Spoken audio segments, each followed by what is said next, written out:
তোমরা কখনো একাধিক স্ত্রীদের মাঝে ইনসাফ করতে পারবে না, যদিও মনে প্রাণে তোমরা তা চাইবে। তাই তাদের একজনের দিকে তুমি সমস্ত মনোযোগ দিয়ে এমনভাবে ঝুঁকে পড়ো না যে দেখে মনে হবে অপরজনকে ঝুলন্ত অবস্থায় রেখে দিয়েছ। তোমরা যদি সংশোধনের চেষ্টা করো এবং আল্লাহ পাককেও ভয় করো, তাহলে তুমি দেখবে মহান আল্লাহ অতি ক্ষমাশীল ও পরম দয়ালু। অতঃপর যদি সত্যি সত্যিই তারা একে অপরের কাছ থেকে বিচ্ছিন্ন হয়ে যায়, তাহলে আল্লাহ পাক তার ভান্ডার থেকে দান করে তাদের সবাইকে পারস্পরিক মুখাপেক্ষিতা থেকে মুক্তি দেবেন।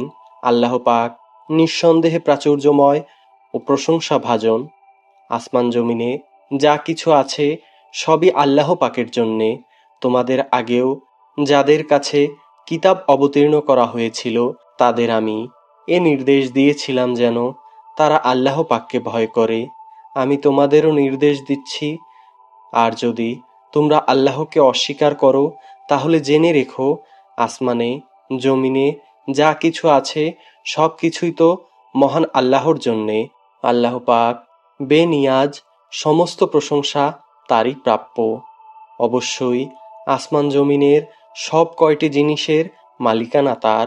যাবতীয় কর্ম সম্পাদনে মহান আল্লাহই যথেষ্ট। হে মানুষ, তিনি চাইলে যে কোনো সময় জমিনের কর্তৃত্ব থেকে তোমাদের অপসারণ করে অন্য কোনো জাতিকে এনে বসিয়ে দিতে পারেন। এ কাজে তিনি অবশ্যই ক্ষমতাবান। তোমাদের মধ্যে যে ব্যক্তি এ দুনিয়াতেই তার পুরস্কার পেতে চায়, তার জেনে রাখা উচিত আল্লাহ পাকের নিকট তো ইহকাল ও পরকাল এ উভয়কালের পুরস্কারই রয়েছে। আল্লাহ পাক সব কিছু শোনেন এবং সব কিছু দেখেন। হে ঈমানদাররা, তোমরা সর্বদাই ন্যায় বিচারের উপর দৃঢ়ভাবে প্রতিষ্ঠিত থেকো এবং আল্লাহ পাকের জন্যে সত্যের সাক্ষী হিসেবে নিজেকে পেশ করো।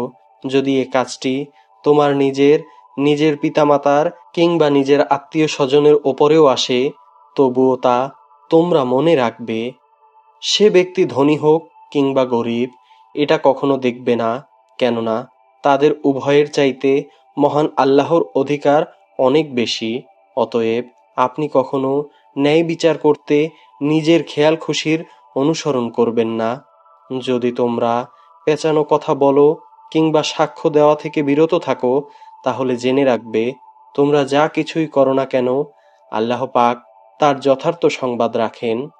হে ঈমানদার ব্যক্তিরা, তোমরা ঈমান আনো আল্লাহর উপর, তার রাসূলের উপর, সে কিতাবের উপর যা আল্লাহ পাক তার রাসূলের উপর অবতীর্ণ করেছেন, এবং সেসব কিতাবের উপর যা ইতোপূর্বে তিনি অবতীর্ণ করেছেন।